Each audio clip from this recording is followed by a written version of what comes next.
darkness of the villa wasn't empty. It was heavy, vibrating with the rhythm of Julianna's frantic heart.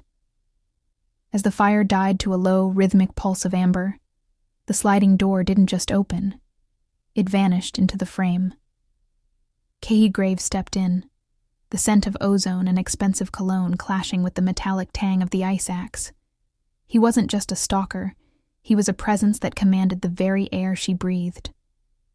"You always wanted to be seen, Julianna," he murmured, his voice a velvety rasp that sent a confusing jolt of lightning down her spine. "But you've only ever shown them the surface. I'm here for the depths."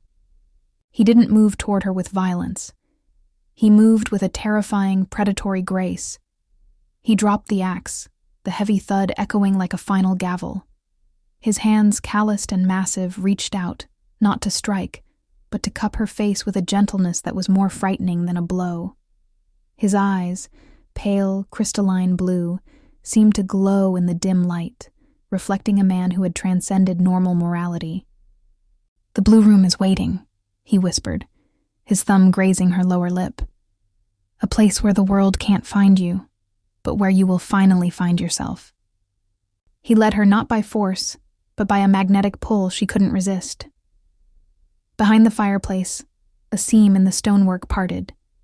They descended into a subterranean sanctuary, bathed in an otherworldly sapphire luminescence.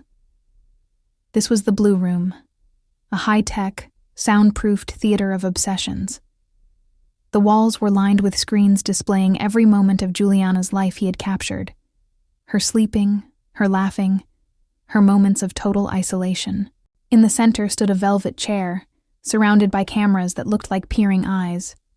It was a golden cage for a digital goddess. Kay Graves stood behind her, his reflection merging with hers in the polished blue glass.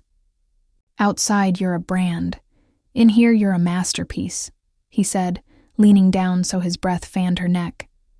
"The world thinks you've vanished into the storm, but we know the truth. You've finally arrived at the only show that matters." The mystery deepened as he handed her a remote. On the main screen, a live feed appeared. It was her apartment in the city, now occupied by someone who looked exactly like her, living her life, posting her content.